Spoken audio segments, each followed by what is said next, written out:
আজকের recipe tomato পোড়া বাটা। তো চলুন চটপট করে দেখি।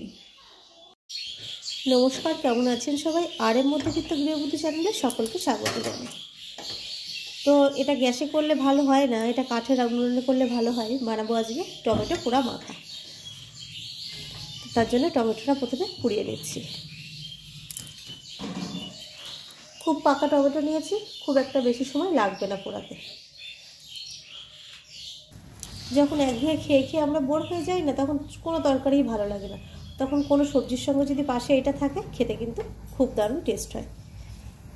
দেখতেই পাচ্ছেন খুব কম সময় হয়ে গেল পোড়ানো। চলুন এবার নামিয়ে নিই।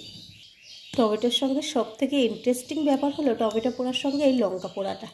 এটা না হলে কিন্তু টেস্টই আসবে না টমেটো পোড়ার। তো এটা লঙ্কাটাও আমি গ্যাসে এরকম করে পুড়িয়ে নেব।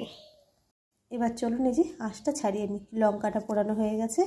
ওদিকে আমি পেঁয়াজটাও কিন্তু খুব সুন্দর করে কিউব করে কেটে নিয়েছি। এবার আঁশটা সুন্দর করে ছাড়িয়ে নেব। তো সবগুলো কিন্তু আমি সুন্দর করে ছাড়িয়ে দিয়েছি। এই যে এবার একটু ভিতর থেকে ফাটিয়ে নেব। এর যে রসটা আপনারা চাইলে রাখতে পারেন, আমি রসটা ফেলে দেব। তাহলে কী হবে, ঝোল ঝোল ব্যাপারটা থাকবে না। এই যে রসটা পুরোটা ফেলে দিয়েছি। তো বন্ধুরা, আমি এখানে নিয়ে নিয়েছি ধনেপাতা, আর লঙ্কা তো ভেজেই নিয়েছিলাম, মানে পুড়িয়ে নিয়েছিলাম, আর এই যে সর্ষের তেল, আর নিয়েছি একটু কুচনো পেঁয়াজ। তো চলুন এবার এগুলোকে মেখে নিই। এটা কিন্তু তরকারির সঙ্গে ভাতের পাতে কিন্তু অসাধারণ লাগে। যদি কিনা জ্বর হয়, মুখে রুচি না থাকে, এমনিও কিন্তু খুব ভালো লাগে। এটাকে আপনারা ছুরি দিয়েও কাটতে পারেন, আর আমার হাতেই বেশি ভালো লাগে মাখতে, তাই হাত দিয়েই মেখে নিচ্ছি।